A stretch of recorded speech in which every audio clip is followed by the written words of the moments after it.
Assalamualaikum warahmatullahi wabarakatuh. Waalaikumsalam warahmatullahi wabarakatuh. Bismillahirrahmanirrahim. Alhamdulillahi rabbil alamin.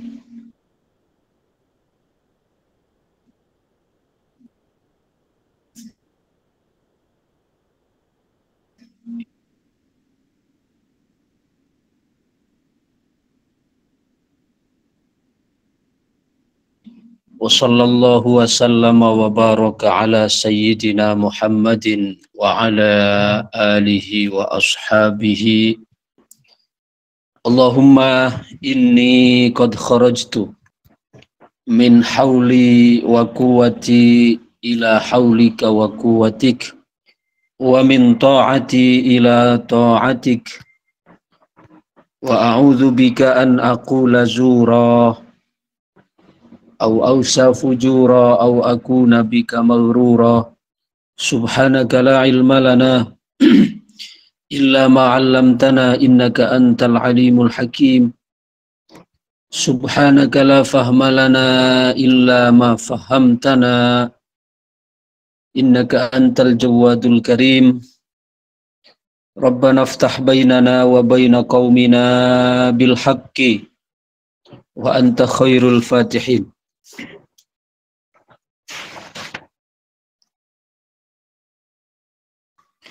Bismillahirrahmanirrahim.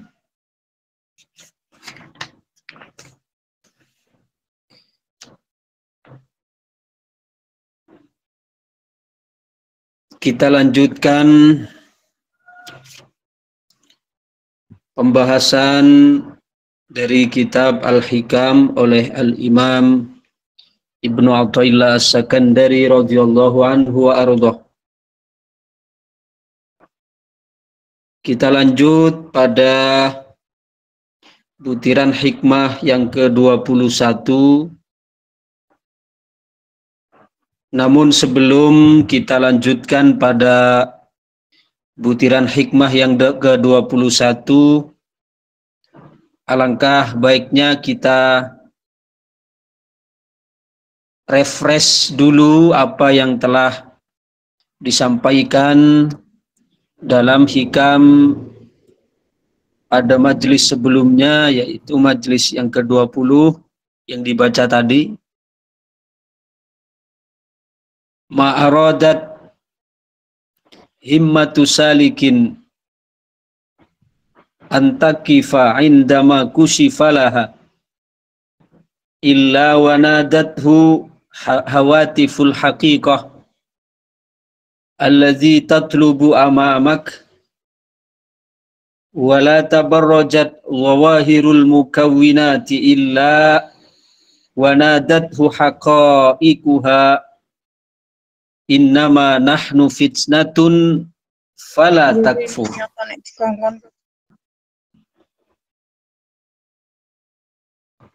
Tidaklah seorang salik memiliki suatu himmah, memiliki keinginan yang pada saat Allah singkapkan keinginan itu sudah mendekati tercapai,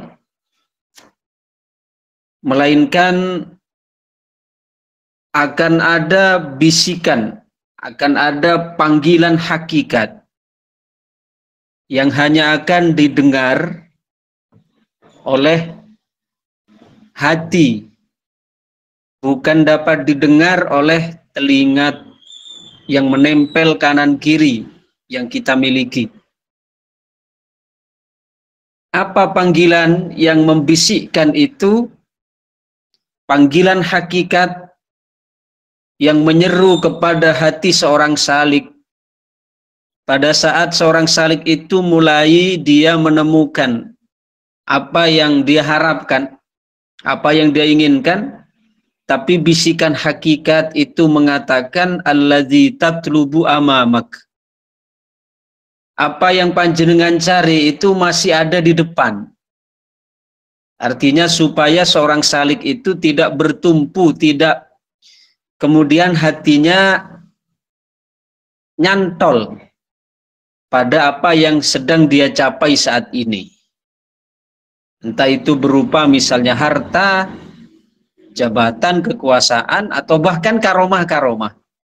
Maka akan ada panggilan hakikat yang memanggil alladzi tatlubu amamak, yang panjenengan cari secara hakikat, yaitu ridho Allah, itu masih ada di depan, bukan belum finish ini.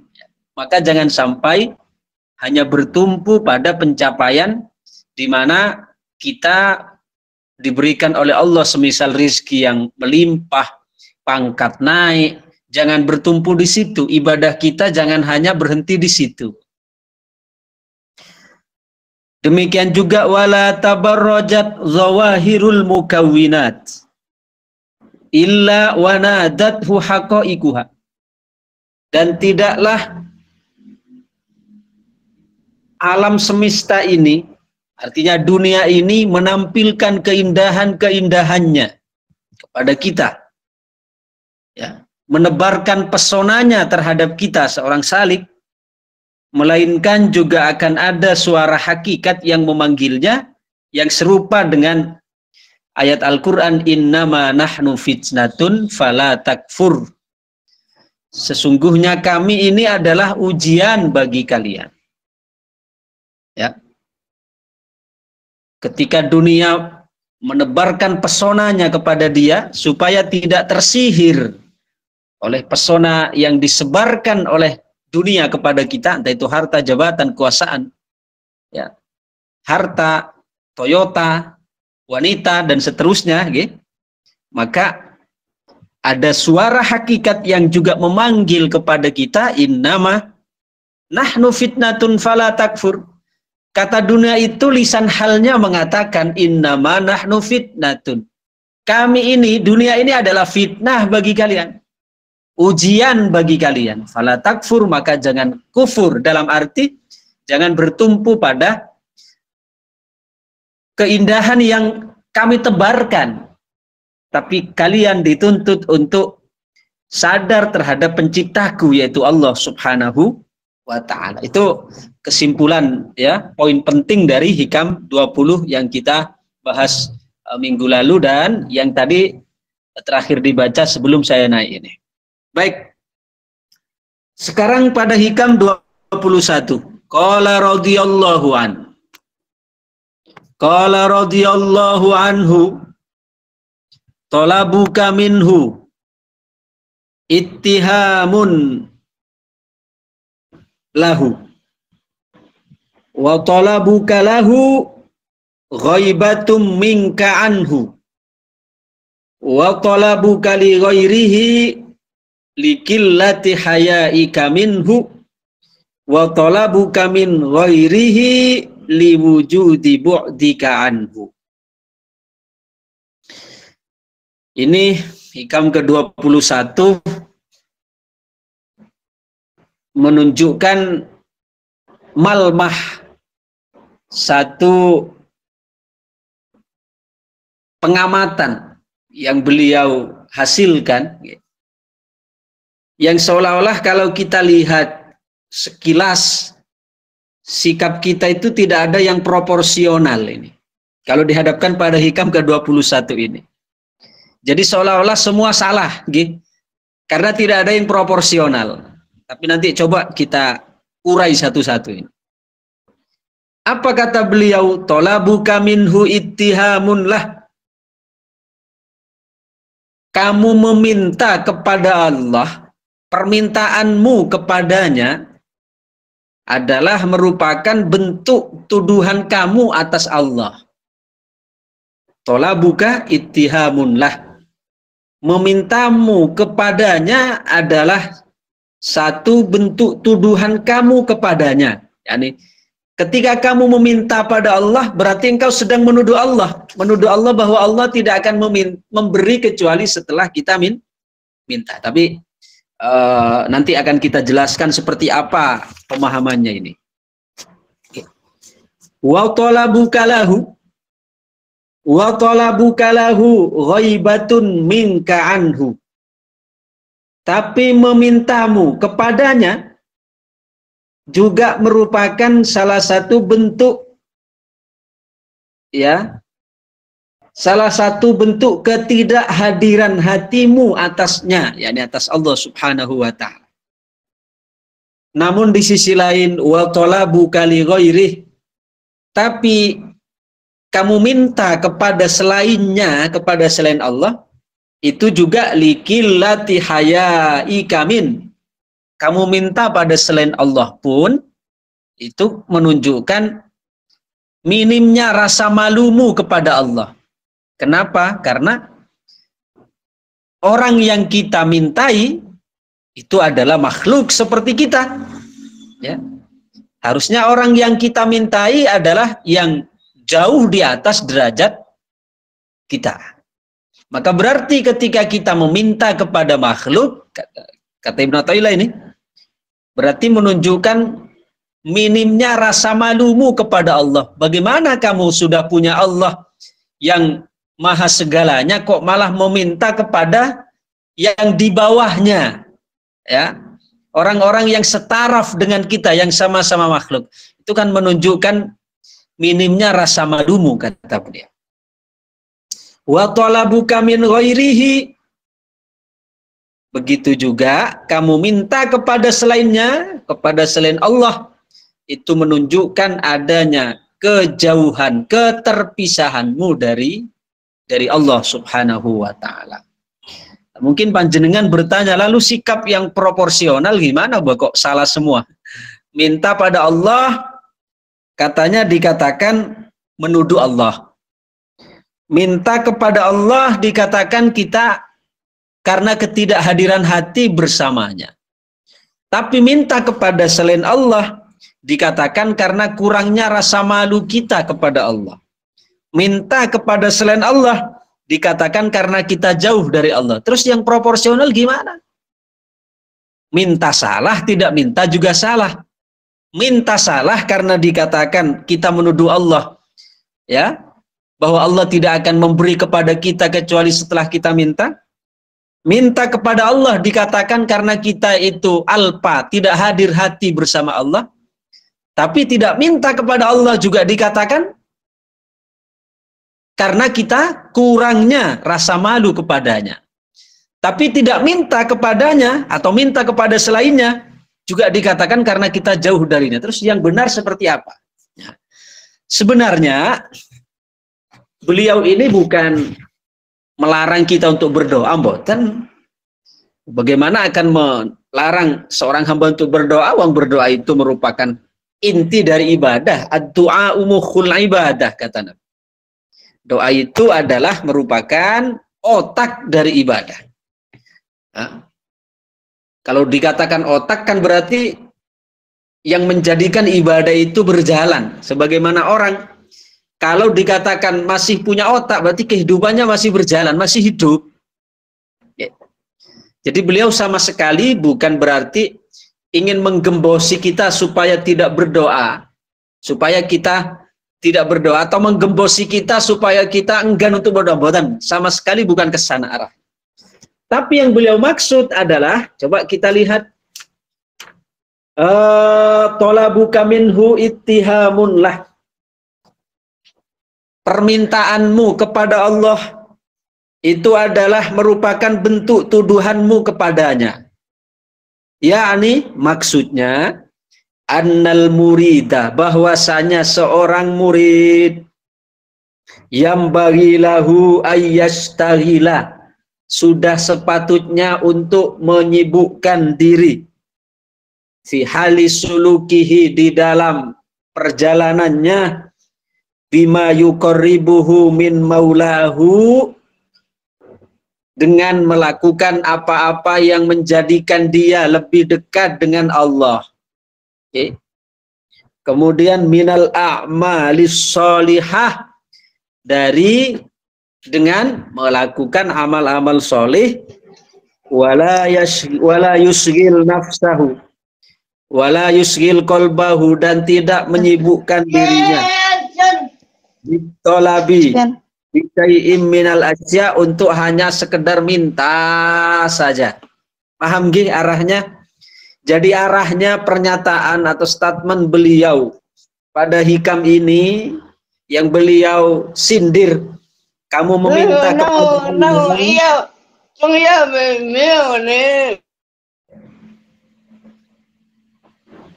Gih, ada yang kecolongan sepertinya nih, gih. Mohon dikondisikan dulu, gih.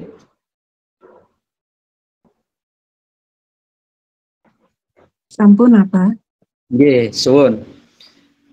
Jadi yang beliau singgung di sini, yang beliau sindir, bukan berarti kita tidak boleh berdoa, mboten. Berdoa itu adalah sesuatu yang Allah perintahkan.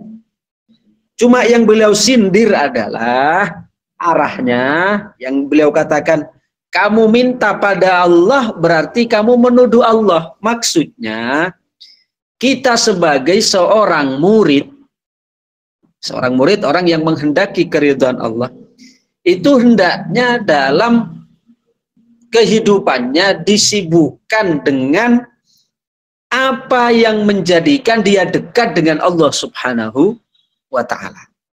Jangan hanya kita sibuk nuntut Allah saja, hanya sibuk minta pada Allah untuk memenuhi apa yang menjadi keinginan kita, namun kita tidak pernah clear, tidak pernah peduli dengan apa yang menjadi kehendak Allah. Ini yang beliau singgung di situ. Yang beliau sindir di situ, bukan berarti tidak boleh berdoa. Oh, silahkan berdoa. Asalkan doa yang kita panjatkan itu adalah doa yang semakin menunjukkan kepada hakikat penghambaan kita kepadanya. Ya. Bukan doa yang berarti kita menuntun atau mendikte Allah, atau kita terkesan mengatur Allah lah. Ini yang beliau sindir ini. Meminta yang dimaksud adalah nuntut Allah, ya Allah, saya ingin ini. Tapi giliran Allah yang menuntut kita untuk begini, sama sekali tidak diajukan. Ini yang dimaksud. Kamu hanya meminta pada Allah saja, untuk Allah mengikuti apa yang menjadi keinginanmu, itu adalah merupakan bentuk tuduhan kepada Allah. Tuduhan apa? Bahwa Allah Subhanahu wa ta'ala tidak pernah peduli dengan kita. Kita hanya nuntut saja dengan Allah. Jadi arahnya bukan Ibnu Athaillah kemudian menggembosi kita untuk berdoa. Berdoa itu kalau kita penuh adab, justru doa itu menghantarkan kepada dekat dengan Allah. Paham betul? Paham gitu? Jadi jangan salah paham.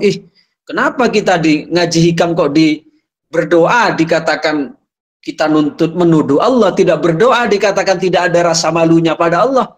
Kok tidak ada yang benar? Betul. Kita hanya perlu tahu saja arahnya kemana beliau ingin menggiring kita. Jadi arahnya beliau ingin menggiring kita, jangan sampai kita di dalam kehidupan ini hanya sibuk untuk menuntut Allah mengikuti apa yang kita inginkan. Sehingga kita lalai dari apa yang Allah inginkan dari kita. Kan tidak adil ini, gitu. Kita nuntut Allah, padahal kita hamba loh. Yang kita nuntut mencak sama Allah, buat daftar, ya, buat list apa yang kita inginkan, ya. Tapi Allah Subhanahu wa ta'ala ketika menghendaki kita untuk kita datang kepadanya, tidak pernah kita menoleh, tidak pernah kita menghiraukan. Nah, ini kan ketidakadilan macam apa seperti ini. Tapi kalau misalnya kita dengan berdoa itu justru semakin hati ini jatuh kepada Allah, monggo. Di dalam berdoa kita semakin menunjukkan kerendahan hati di hadapan Allah, monggo perbanyak berdoa. Jadi sama sekali arah dari hikam ini bukan berarti menggembosi kita untuk berdoa, tapi berdoalah, silahkan berdoa yang sebanyak-banyaknya, namun berdoalah dengan adab. Doa sebagai bentuk penghambaan bahwa kita hamba yang butuh, hamba yang lemah, hamba yang hina, hamba yang fakir. Itu ya, bukan kemudian doa yang kita terkesan menuntut Allah, unjuk rasa pada Allah. Paham gih? Alhamdulillah. Mudah-mudahan kita tidak salah paham. wa talabuka lahu ghaibatum minka anhu. Lianna dzalika karena yang demikian itu mazmumun adalah suatu yang dicela. Apa yang dicela? Kita hanya sibuk nuntut Allah untuk mengikuti apa yang kita inginkan. Namun kita sama sekali tidak pedulikan apa yang Allah inginkan. Yang demikian itu adalah mazmumun, perkara yang dicela, qati'un anillah, bahkan akan memutuskan kita dari Allah Subhanahu wa taala. Tidak semakin kita kenal Allah, tapi kita semakin jauh dari Allah. Mengatakan, mana ini kok saya sudah berdoa lama kok tidak pernah kunjung dikabulkan. Katanya Maha penerima doa loh. Itu kan semakin menuduh Allah dengan tuduhan Allah pelit, Allah medit, Allah tidak adil, Allah. Nah, itu justru semakin menjauhkan seorang salik dari Allah Subhanahu wa ta'ala. Fa inna talabaka minhu ayyarzuqaka bil qutil ladzi yu'inuka ala sayrik wa ayyuwassi 'alaika rizqa tuhmatun minka lahu bi annahu la yurzikuk. Karena ketika engkau hanya menuntut Allah Subhanahu wa taala supaya Allah Subhanahu wa taala memberimu rizki misalnya, ya. Kalau hanya sebatas sebuah permintaan, kita minta kepada Allah supaya Allah memberi rizki, di dalam hati ada keyakinan bahwa kalau tidak saya minta Allah tidak akan ngasih nih. Jadi seolah-olah kehendak Allah itu ikut kehendak saya. Kalau saya tidak pernah meminta pada Allah, maka tidak akan dicairkan rizkinya kepada kita. Nah, ini kan tuduhan pada Allah. Padahal kita berdoa atau kita tidak berdoa, rizki kita tetap akan Allah sampaikan. Jadi yang menjadikan rizki kita sampai kepada kita bukan doa kita, wong sudah lebih dulu Allah takar rizki kita ketimbang kita berdoa. Jadi sebenarnya berdoa itu lebih kepada supaya kita lebih menunjukkan jiwa yang merendah di hadapan Allah.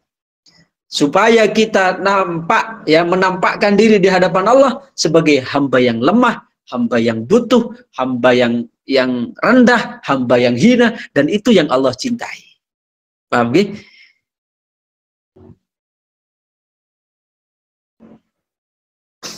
Wa talabuka lahu ghaibatum minka anhu.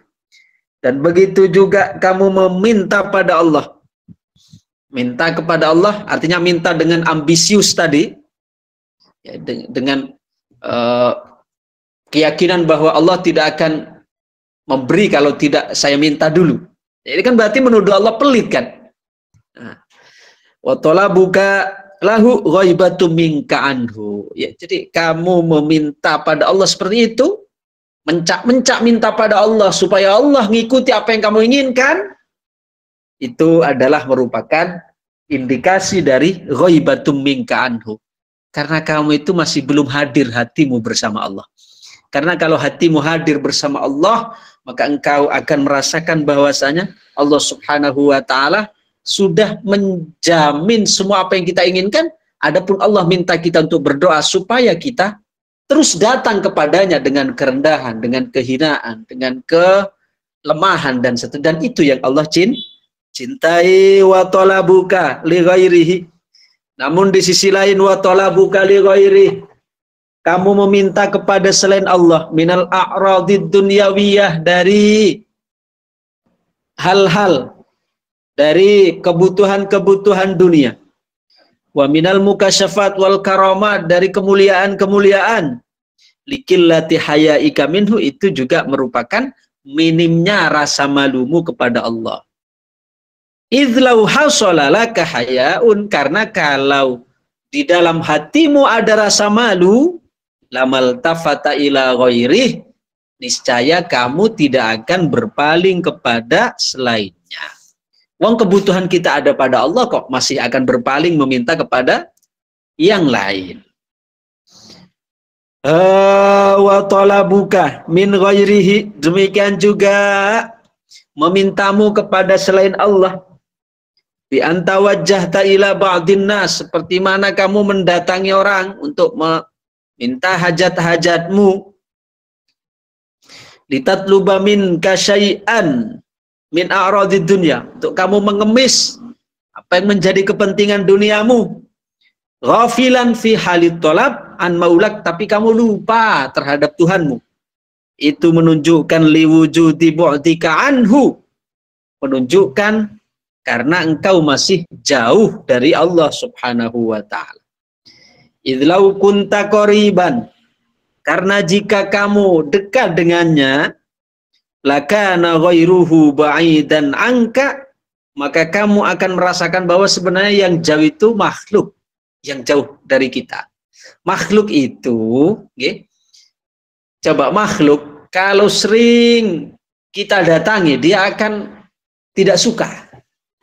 Ya. Tapi Allah subhanahu wa ta'ala justru semakin senang ketika kita banyak datang, banyak curhat kepadanya. Kalau makhluk, sering kita curhati, ya, sering kita datangi, sering kita jadikan sebagai tempat menumpahkan perasaan, kan lama-lama juga belenak, bosan toh. Tapi Allah subhanahu wa ta'ala tidak pernah merasa bosan untuk mendengarkan keluh kesah dari hambanya. Ya.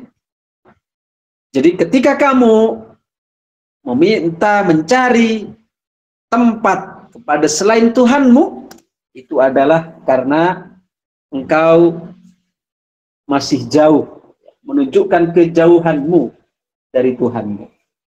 Walau kunta musyahidan likurbih, karena seandainya kamu menyaksikan akan kedekatan dia denganmu, kedekatan Allah yang tidak pernah meninggalkan kita, laktafaita bihi an sairi khalqih, maka engkau akan merasa cukup dari selain, ya, dari makhluk-makhluknya.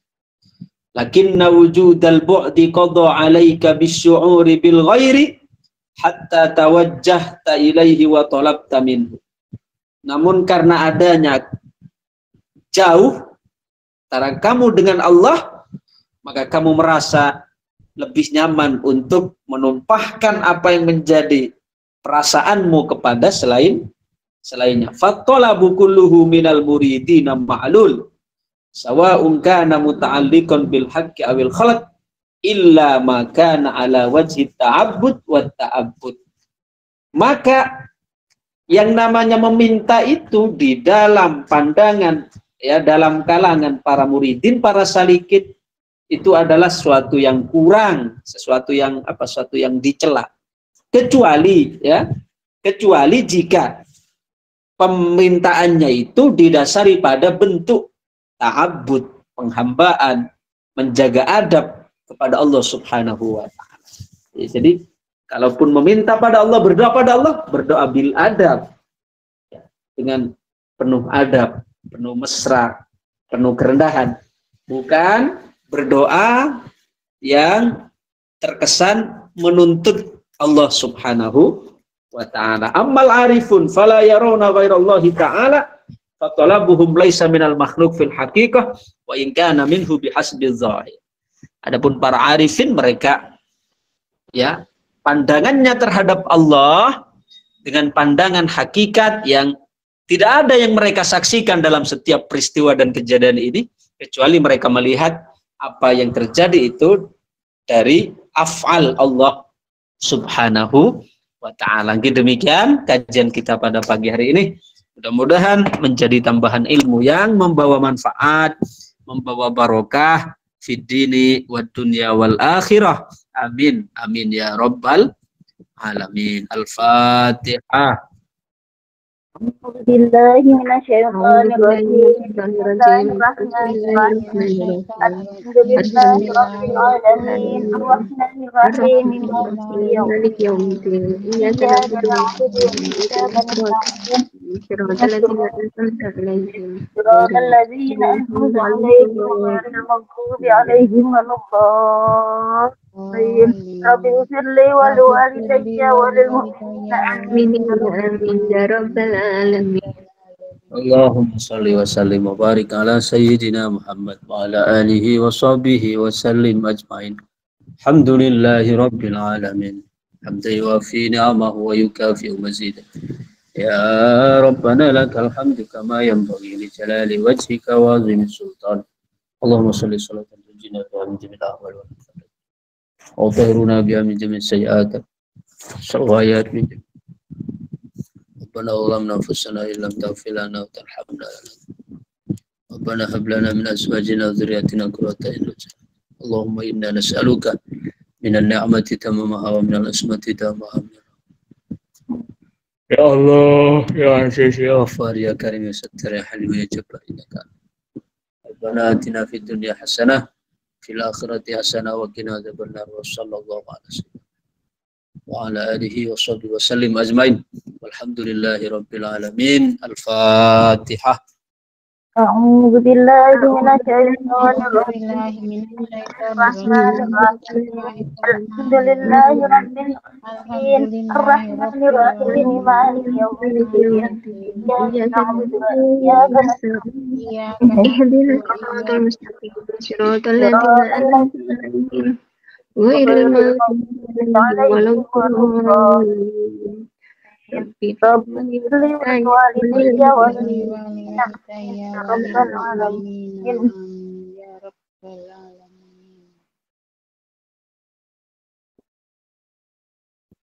Demikian, terima kasih. Assalamualaikum warahmatullahi wabarakatuh. Waalaikumsalam warahmatullahi wabarakatuh.